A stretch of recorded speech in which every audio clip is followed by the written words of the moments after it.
Welcome to Monetize Your Passion, the podcast for moms looking to make money from their passions while making a positive impact in the lives of others.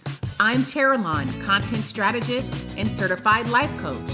I want to help you leverage the power of content creation, organic marketing, and goal setting so you can turn your God-led passion and purpose into profit. My prayer is that you'll find inspiration from God, encouragement, and practical ways to monetize your passion. Hello and welcome to the show. So on this episode, I have a special guest, Kurcz. She's an award-winning investigative producer and the host of the Bold and Honest podcast, Oh Gross. It was also recently nominated for a Webby Award. So she has over 2 decades of experience producing true crime and live TV.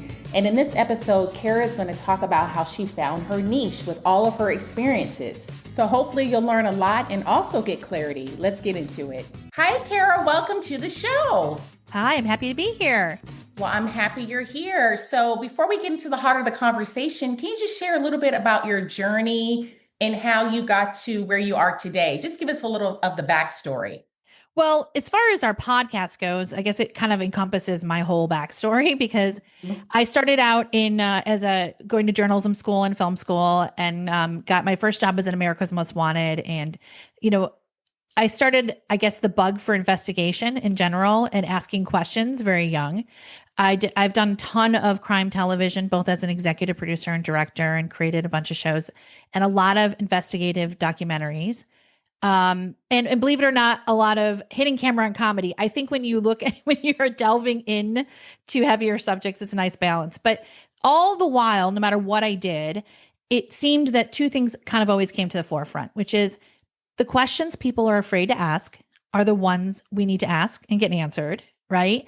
And the subject matters that make everyone a little bit uncomfortable or even networks sometimes, shy away from it are the ones we should be talking about and embracing and also understanding better as a society, as an individual, as a mom, the messy moments.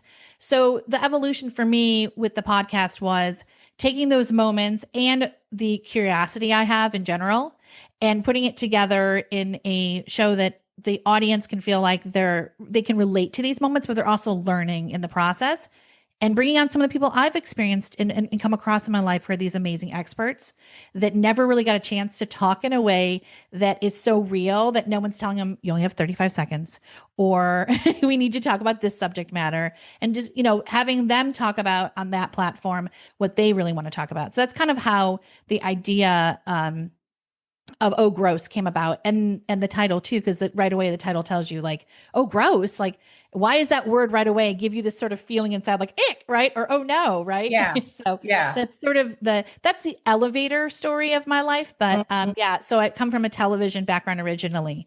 Now, are you still doing television? Absolutely. I have a production company and we do both scripted and non-scripted. Most of our stories are based on true stories or investigation documentaries. Oh, interesting. Okay. My husband works in television as well. Oh, great. Cool. Yeah. So just going back to Oh Gross, how long have you had that podcast now? So we've only been on for 6 months and we've already been nominated for a Webby, Wow. which was a big deal, as I'm sure you know. And it's been really an exciting journey. We've had some incredible guests and we've had a really great response. But I will say this, especially for your listeners, while we've only been, dropping episodes for 6 months, this is an idea that has been ruminating for years. And that is a takeaway too, that we developed it for a year and a half before we even recorded our first podcast. Not everybody has to do that, but that was our process. And I always knew that we wanted to have a platform that was sort of in the health space, in the mom space, in the gross miscommunication, what do you do? Crisis, whatever it might be space. And this kind of just all the worlds kind of crashed together perfectly.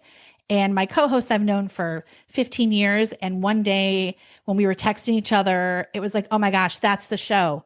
Like those texts you have back and forth all the time, the Facebook, asking for a friend that you're, in your little group, the chat group things that happen that people are afraid to say, they have to say anonymously, that was sort of how the evolution happened for us. So while it's only 6 months old and we're so excited about all the accolades we had, it still was an idea that we had been ruminating on for a long time. Yeah. Yeah. That's good you said that. And with your background, I feel like it can also be a TV show. And I don't know if you thought about Yes, yeah, 100%. And that's the thing too. We knew that we wanted to, I hate to use terms like this, but a 360 approach to it, where it was an idea where it could be a television show, it could be a podcast, but it also could be, I don't want to say a movement, but like educationally for people, right? It could hmm be something that you're constantly getting takeaways, that it can turn into a book, it turn into anything, but also the information people need to have. Our website was a big part of our journey, ogross.com, which is amazing. And we've been building. So it really has become and will continue to be an information highway on these subject matters for people, so that you don't have to, search all these different places. And also that you can get the information in a relatable way Yeah. from the stories from the people. Yeah. I love that.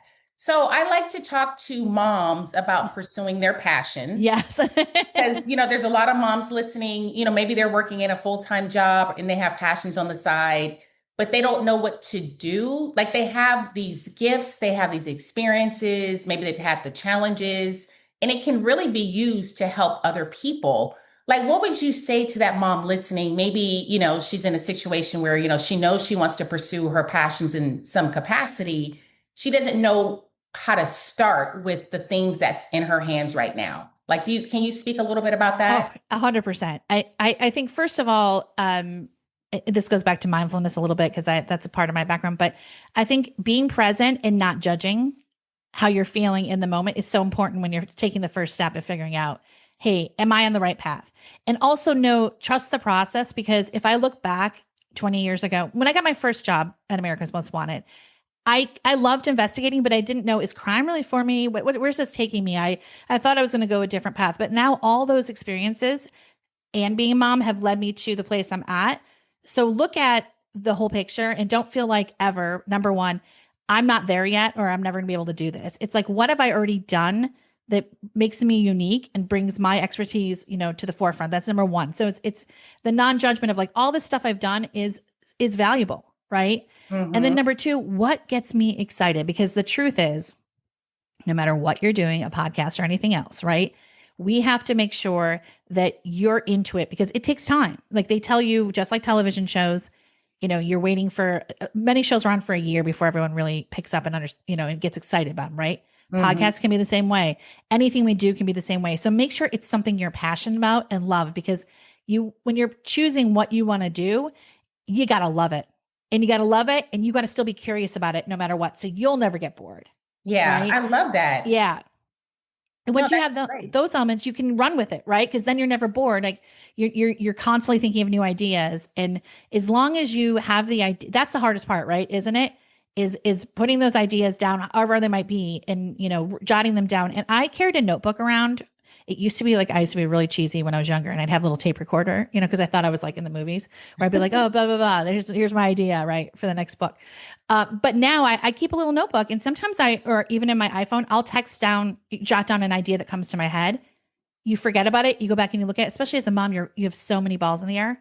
And you go back and you look at that a month later and you're like, oh, wait a minute, this totally makes sense. This could be an episode. This could be, the first step. This excites me. So I think it's really finding something you're passionate about, and don't discard those little moments of what's going on in our brain as moms, because we got a lot going on and we're smart. Yeah, yeah. Right? Yeah, I love the idea of jotting it down, because I feel like because I'm a creative as well, and I have so many ideas. I have so many things that I want to do. And I'm like, okay, there's no way to do all of this right now. So I like the idea of writing it down, because you never know where that idea is going to lead you to. So that's a good tip for And moms it's okay if it's lots of different buckets at first. Like you just brought up a listening. really good point. Yeah. Sometimes we get discouraged because we're like, wait a minute, we're trying to throw too much spaghetti on the wall. Right. And I've had people in my career way back when say to me, one person was like, well, you have to choose. And I was always torn. I was like, but I don't know that I want to choose. I really like investigating these stories, and I really like and enjoy diving into these stories. And what I found out is that my like sort of niche was that personal stories, the ones that people either are afraid to tell or they haven't told in that way. So it all made sense to me later. But if I had listened early on that like I should have chose, you just should do crime or you just should do this, oh, gross would have never happened. So I think it's okay to say, I love, knitting, and I also love crime, true crime, right? Yeah. write it down, because maybe your podcast is you're knitting while you talk about true crime. And that, right, we've seen many of those things, take off. Yeah. So don't discard it and don't think it's crazy. Just keep it all in like written down. So one day you look at it and it all makes sense. Yeah. Yeah. I love that. So would you say that you are in two different niches right now with your career? I think, okay, so I think it's interesting. I think Ogros, while it seems that the idea of our podcast and the website, the whole idea of Ogros seems niche, right? Mm-hmm. But it's not. It applies to everybody. So we got so that's why for me it was like the perfect fit, because things that bother us in health, things that we're afraid to talk about as moms, gross miscommunication, gross exaggeration, gross misinformation, why we have stigmas around the word angry, right? All those things fall into that bucket.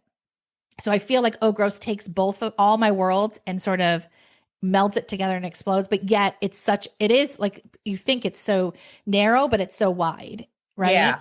Yeah. So I think I think in my career, I have definitely always embraced two worlds, which is there's the crime, part of me, the investigative part of me. And then there's the part of me that always enjoyed hitting camera and worked with people like Chelsea Handler and Jane Lynch. And, and those two things are so different. And because of that, I think bringing the worlds together is how the podcast sort of landed. So yes, I have my hands in two different buckets, but I do make sure that I'm consistent with both buckets, right? Because if you are going to put yourself in two different areas, or you're going to have two different niches, let's say, to what you're doing, just make sure you're able to keep up with it and that you're consistent. Because as we know, in anything, television, especially podcasts, consistency kills people. I mean, there are people who have 1 million listeners and find out they can't keep up with it. Yeah. Right. And it's keeping up with it is how you get the advertising. Keeping up with it is how you grow your audience. So just make sure if you are, it's okay to be in two different areas, but if you are, that you can keep up with it. Yeah, no, that's good that you said that you have the capacity to do it. Yes. So for the moms listening, I think most of them probably are at the infancy stages of, trying to figure it out. So I would recommend choosing one niche, like getting good at that and making sure you have the capacity. What your stronger is. Yes. So you write down those notes to get really specific, I guess, sort of in like takeaways, right? That I've learned is that you write all those things down. Then if you're constantly thinking about knitting, I'm going to go back to knitting and crime because it was just such a opposite ends, right? Write those things down, but yes, find one and delve into it, right? That you feel curious about, that you're passionate about, that you can do hundreds of, but if you still feel that other thing coming up, then just, continue to write it down, and you never know, like I said, how things evolve. And I think there is a big thing to be said, especially about the podcast world, about like pre-pro and pre-development. A lot of people don't, they just jump on, and that's okay. Jump on the mic and talk, that was one way, but I'm a big proponent. If you're going to make this last for a long time, doing that, like treating it like a television show, treating it like a film, and doing a little pre-production to figure out, like, these would be my first, 100 episodes. It will come clear what you should be putting all your energy into on that baby step. Yeah. And you have that mindset, because you work in television and organizing and just putting it together, your strategy. So as far as the podcast, like who are you thinking like early on was your target audience? Did you have a target audience in mind? Yeah. When we started, it was clear that I felt moms, but what really who our audience is me, because a lot of these stories are personal, whether they're personal to my co-host or myself. So I'm a mom, right? I'm a working mom. I am an investigative journalist and producer and director, and the things I love and I'm interested in kind of fold into it. So the audience I was looking for was really myself. And that's sort of how I started. And then as I started talking to my husband about it and talking to other people in my inner circle, I realized that they were interested in these topics too. So that's how my core audience, I started out, okay, I'm really targeting myself because I know that again, I'm going to stay curious, right? Mm-hmm. B, I'm going to understand the audience, right? And C, these are things that I see lacking, that I want people, I need this information, right? And I want to know about it. But then I realized that our circle was a little bigger because talking to your friends, I'm all about grassroots. You got an idea, figure out what it is first. You don't need to get 1,000 opinions because everyone will have them, but you can start testing your topics in conversation, with your friends, with your spouse, with your partner, with your business colleague. And if there's a sparked interest when you're talking about it with them, then wait a minute, this is going to be my audience. And when there's not, you also know too. Yeah. Yeah. Yeah. Right. Yeah. No, that's good. And how do you come up with your content just in general, like the episodes that you'll do? So before I even recorded, I had 100 ideas. And what's funny is that, that I think are good that will all be made someday. But it's funny, like we're on our 40th episode is going to drop soon. Um, I would say only 20 of those 100 ideas are what we use because ideas just kept coming and going. And so I think it evolves. So my ideas are really personal or what sometimes they're what's might be happening in society. Like there's something topical, right, that might have happened that makes sense. During the fires, the episode that was nominated for the Webby was all about the fires and my personal experience, but also what information I thought was misinformation. So I throw myself in there. That's a whole thing of our platform. If I want my guests to bear it all and not have, and tell a story a way they never have before. Like I do that with myself. My shortcomings, everything around the podcast. But so our ideas really come from that, but also the 20 years of investigation, right? Of different health documentaries, crime documentaries, all these things. I've come across all these interesting people and interesting stories. So a lot of our inspiration comes from that as well. Okay. Yeah. I mean, you have a creative mind, so oh, thank you. You probably have so many ideas floating around in your head. And also it's good. So one of my best friends and co-host, Jenny, she's a scientist. So the funny thing is what I love, because I go down a rabbit hole, because of my background in research, I'm research, you become an expert on everything, but to text a scientist, and this is just our relationship, and be like, could this really happen? You know what I mean? Yeah. What is up with these parasites? Things like that. So a lot of our stories come from that too, just our conversations. I have one for you. I just thought about it because I'm allergic to cats. Yeah. Okay. So someone's coming to visit me. Their cat died maybe 2 months ago. But I'm allergic to the cat hair. So if you have cat hair, let's say on your suitcase or your clothes, that's what I'm allergic to. It's not necessarily the cat. So you're allergic to the hair, not the actual dander or something like that. So this person is coming to visit me in a few weeks. So I guess I don't know if is this something that you'd have on your show? Am I still allergic to that cat hair, even though the cat's been dead for 3 months? But let's say this person's coming to visit me and they have hair. It's a legit, no, it's 100% a question that would come on our show. We do, which actually, you know what? I'm going to add it to our next episode of this. We do a thing called Viral Truth with an epidemiologist, okay, a doctor. And we ask all these kind of questions that is this possible from is it true? One of the episodes, it was is it true that if my feet are wet, I can catch a cold, right? All those things. So that is absolutely a question that would come on our podcast. Yeah. I think I know the answer, but I am not a doctor, even though I play one on TV. I'm kidding. No, I'm not. But I will ask Dr. Steve for you to confirm that or not, because I do know personally that my husband is allergic to cat hair and hair in general. And if somebody has hair on their clothes, he definitely has a reaction. I guess we'll see what Dr. Steve says, but there probably will be a few steps you might have to tell your friend. Okay. Or again, they might have washed all their clothes. I mean, that could be a whole other episode. Yeah. But I don't know if they washed all the cat hair off and they're coming to visit. So you're right. Yeah. So, or if they kept the cat bed because, you keep, I know when my dog passed away, you keep that's a legit question. Yeah. No, we are actually, this month in June, we will be dropping this episode. I will send you an email and we will have it. Yes. Okay. We'll give a shout out to you and we're going to ask the question to Dr. Steve. Oh, thank you so much. Yeah. I'm going to be listening to that. So, because you have this great show and you've built this loyal audience, do you have any strategies or tips that you can share with us on how you are continuing to build this loyalty? Yeah, I think people, again, it goes back to asking questions. I think a lot of stuff, especially if you're starting out on your own and you don't know much about, let's say, podcasting, and you're just Googling or you're trying to research, how do I start? There are some things that can be daunting and then you shy away from it. And that's not the case.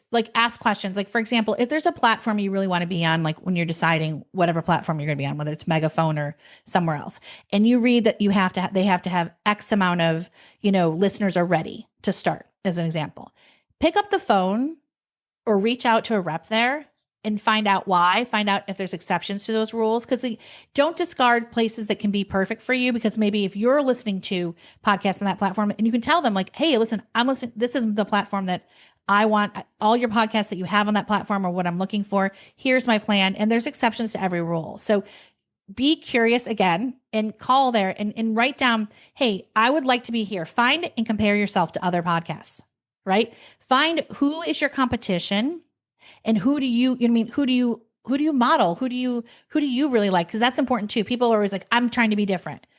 I hate to break it to everybody. There's no such thing as an original idea. It's just people who execute it differently and better. I truly believe that, right? Mm-hmm. If we go back in time, I'm sure that somewhere someone was like, I'm going to talk about gross in a different way, right? Yeah. So I think that's important too. Like look at the podcasts you like, see where they're at. And as I can, for us, we are really, we're always looking at dynamic ads. We're looking at, how do we grow our advertising? How do we grow our audience? But it always goes back to the same thing. Good content. If you build it, they will follow. Right. Yeah. Right. That is it. And that's, using social obviously to get the idea out there so that people see it several times, and just know that just like your kid wants to get that toy because they see the commercial 3 times, you have to be consistent. And remember, someone's not going to see something once and automatically follow you. Yeah. It's just not how the world works. Yeah. So like literally understanding that repetition. So we're constantly always improving that. We're constantly trying to improve our reach. We're constantly trying to think of, okay, if we're doing something, who needs to know about it before we do it so that people are already excited to see it? Much like when you see a movie trailer, right, in the theater. So that's kind of our like focus is like, how do we continue to grow dynamically for the audience we know that already likes us and can get more out there, right? So yeah, that's good. So I know it's only been 6 months, but did you have monetization in mind when you started this? Yes. And I knew, 100%. 100%. So yeah, monetization was 100% in mind, but I also knew that the most important thing the first year was to build my following, because I went and I talked to a lot of people and I asked questions. This is another thing. Even if you have never done something like this, my very first documentary, oh my gosh, 15 years ago, was about me cold calling entrepreneurs because I had a business and the recession hit and I wanted to know how all these other people like made it from failure. I cold called people and some of them invited me into their home and I learned like business tips from them. I'm telling this story because if you have a podcast that you really love, what's the worst thing can happen if you DM them and say, hey, I really, really admire your podcast and I'm looking to do this. Do you have any tips? Right? Like reaching out to people that are like-minded builds like-minded, because we know literally like that's how monetization builds. How do we get cross-promoting on other podcasts, right? Right? Building our audience, social engagement, all that kind of stuff. So yes, I had monetization in mind, but I knew it was going to take time. And I knew that I had to understand as soon as there was any monetization happening, it was a win, right? So you have to celebrate the small wins. Like the first time you make $67 off of your, right, off of an ad, right? You have to celebrate in that energy, right? And know, okay, we're building, doing tests with, to see like, hey, wait a minute, I got 1 million impressions on this, right? This reel that I put up, that investigation of looking at it. But yes, monetization is always in mind, but content is key and consistency is key.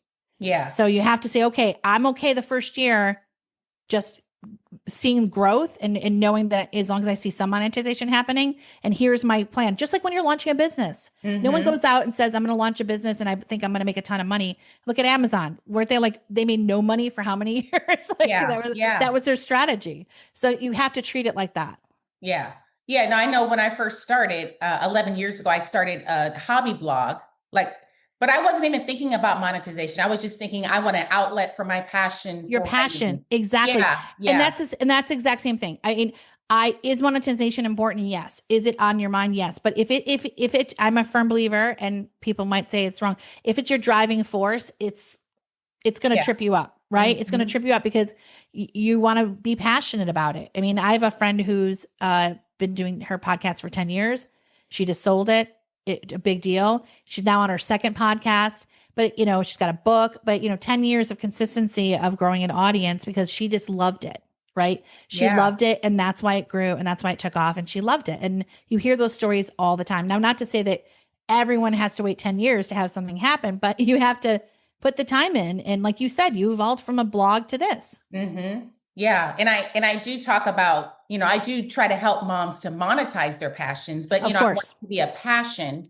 So what are your ideas for monetizing a podcast? Because I do talk about different platforms like You can have a blog, long format platforms like a blog, a podcast, YouTube channel. You're doing a Newsletters. podcast. I think that's a really good point. I think, building within your plan of structure that, is like newsletters and blogs, right? That think about it. Even though we all listen to things, can I go to this immediately? Right. And look something up. It's like, it goes back to like recipes, right? You might watch you watch a food show, and then what's the first thing you want to go do? Is, if you remember it, you want to Google the recipe. So if you can create in that infrastructure that you either have like a newsletter, right, a subscription base, or, in the form of a blog, whatever it might be, that's a really, really great way to go. And I think too, exploring platforms for you. Like, a lot of people when we started were like, don't do video. Don't do video. Don't let it trip you up. It's going to hold you back.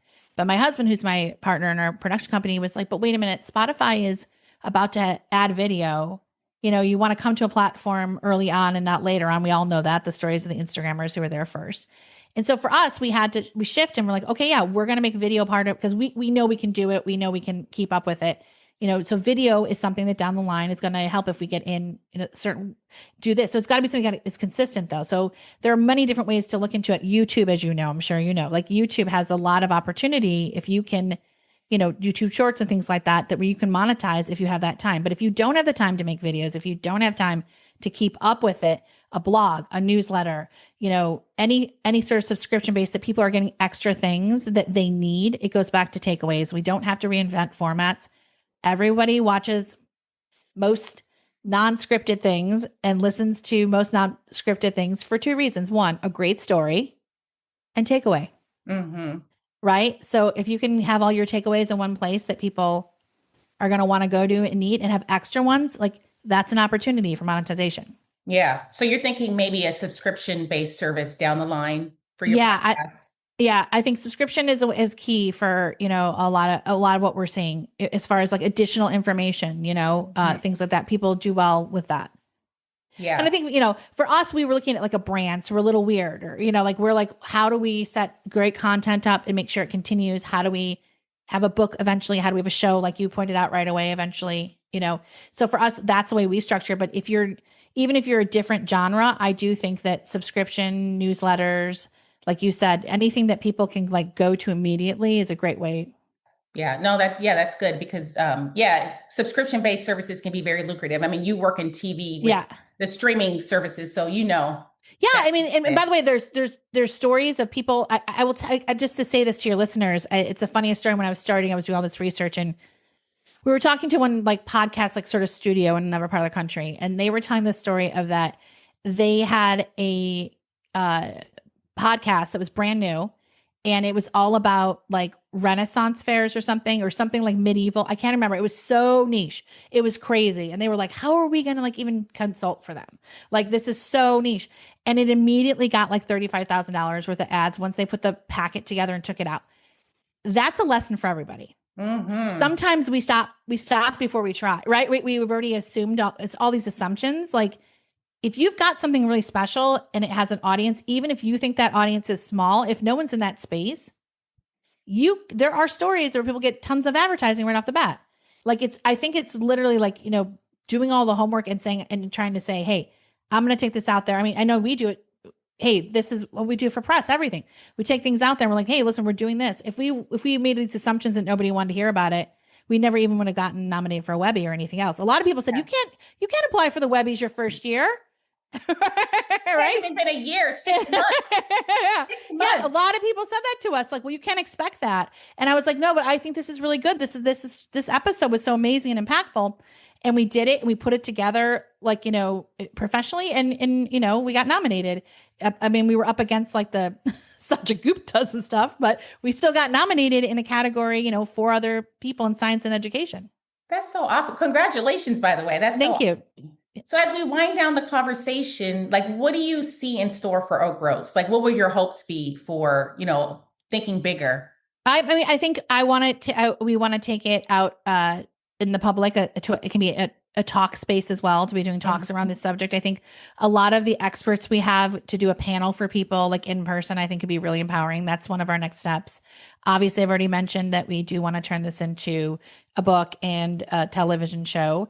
And I think too, just getting the word out there. My passion behind Oak Gross is I don't want people to be afraid to ask questions. And I don't want people to feel like something is taboo or gross because we all, especially I'm in the sandwich generation, I had kids later and my parents are getting older and we have all these stressful things that are happening to us constantly. And we are just taught as a society to like not talk about so much.